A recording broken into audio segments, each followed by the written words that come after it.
Secondly, I thought this was one of our better efforts at both ends of the floor. And what I mean, we've had some games where we shot extremely well, but not only did we do that, we executed on the offensive end. But defensively, I thought we did a great job, and that's what we're built on. And when we do that, it's kind of hard for teams to play us.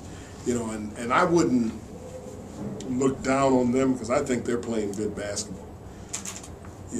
They're playing very good basketball. They just came up against a hot team. That's the problem. They came up against a hot team. This team is hot right now. And they hit the shots, they defend. That's when they do those things, it's hard for anyone to beat them. Good questions for Jeremy and Anton. Actually, I'm going to start with Coach. Let's go with Jeremy and Anton. Yeah, that's all right. Get these kids out of here. All right. Let's start with Anton. Obviously, DeAndre's not in the starting lineup tonight. You get the start. Just talk about your mindset, coming into the game. You scored 8 of the first 10 points of the game, and looked like you're in a pretty good groove there for a couple of fouls. Well, I knew with DeAndre out, I had to step my game up early because I know DeAndre brings a lot of early offense, hustle. And Coach was talking about before the game that somebody had to pick up the slack that we didn't have that game. So I had to come out with that mindset. How nice was it to get to play like that in your first career start? I mean, it was great. I mean, I was confident. He's trying to say he wants to be out there more to start the game. You know that? So you also finished with 10 rebounds.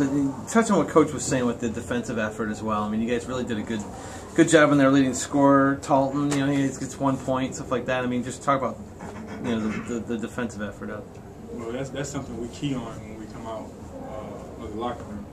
We're a defensive team, so we got to always take away something. That's something Coach always tells us before the game. We got to take away something from them, and we always key on their best player. If we can take away him, then that's going to make their offense much difficult to run.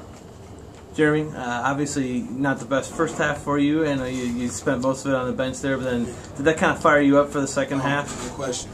No question. I came out, I felt a couple of those fouls was kind of iffy, but it happens. And I'm just trying to cheer my team on the first half and just let them know, just keep fighting, stay focused, and do the team defense like we usually do. And that's what we did. Second half, I came out and I was fired up and ready to go.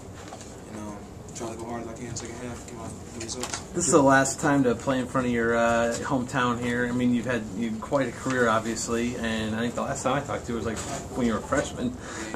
Just talk about what it was like, to be out there. And just coming back to Chicago and playing with my team and playing with this lovely coaching staff is just beautiful, man. I can't explain it right now. It's just a beautiful experience I'm going through right now, and just being at Cleveland State and behind these guys is awesome, and I can't wait for the future because we're going to be really looking good in March. So just can't wait till y'all play out right. As a senior, can you reflect? I mean, you got a huge game coming up on Thursday now. It's going to be you guys in Valpo. Looks like it's starting to kind of boil its way down to you two for the conference title. What would that? I mean, to be able to take that advantage, what would that mean to you guys? It'd be big in the league. Be a league statement. First of all, and those guys coming in our house, it's going to be a real big game, hostile environment. I just feel we need to go in that game the same we came in tonight, aggressive, coming in, trying to attack them, stopping their best players, and it's going to be a struggle for those guys, and we're going to definitely try to execute the game plan. Talk about what it was like to play without DeAndre out there. It was different. It was different, because just seeing that guy out there, it's amazing, because he's just doing the little things that really count in a big game. And we're going to try to get him back as soon as possible, because we love him out there on the court. All right. Thanks, guys. Anything else for this? Yeah, all right, thanks, for Coach? Yeah. Good job, guys. Thanks, Coach.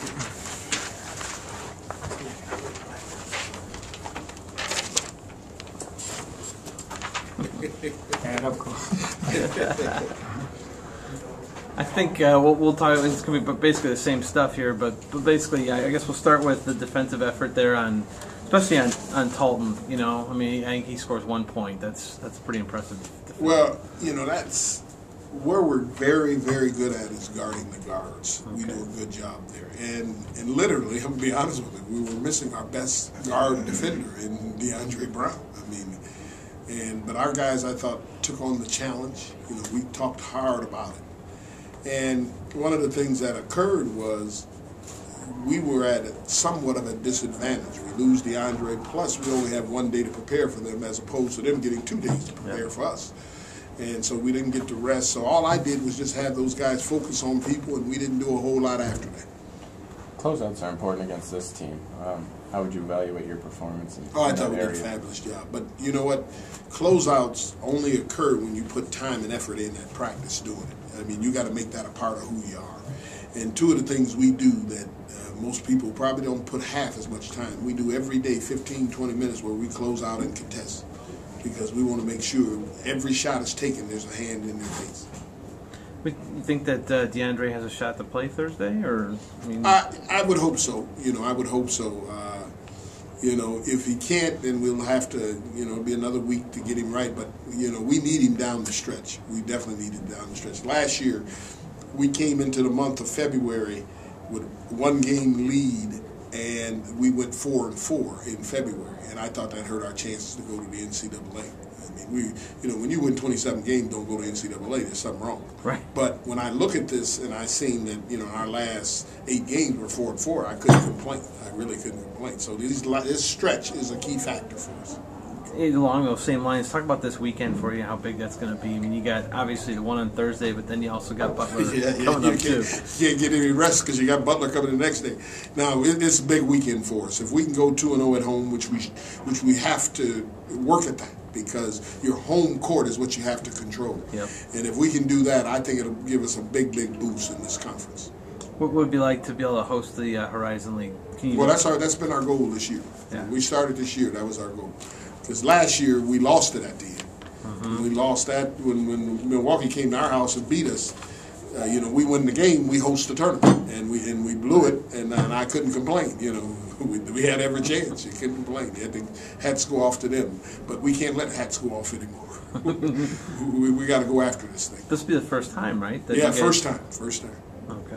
That's got to be a big advantage in a tournament setting like that. Oh, it is. And just getting to be 1 or 2 is a big advantage, because you don't have to go through that. The year we went to the NCAA, we had to go through the whole thing, and that's hard to do. That's really hard to do. Right. Now, we had a great team that year, and I felt that they could play anyone, and they got hot at the right time. I think in order to go to a tournament, there's 3 things got to be correct with you, and I call them the 3 H's. You got to be hot, you got to be hungry, and you got to be healthy. If you miss one of those 3 things, it's hard to get to the tournament. Absolutely. Last one for you is, I'm sorry, just talking about Anton and his performance today. Well, Anton, I think he should get Freshman of the Year in this conference. If he don't, there's something wrong. But let me just say this: if I would just start him, you would see this almost every game. This is the kind of ability the young man has, and you know what? I got to give him a lot of credit, because he hasn't complained. He goes through everything, and he works as hard as he needs to work. He knows his time is going to come, and he knows next year, now all of a sudden, he goes to the forefront. But he's willing to commit to the seniors for their senior year.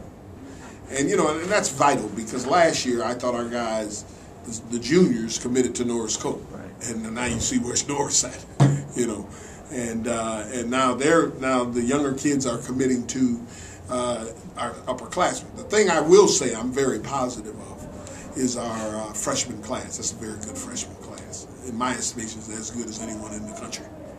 Coach, just a quick question. You were talking a little bit about the NCAA, but in a lot of ways you control your own destiny, especially this weekend and going forward.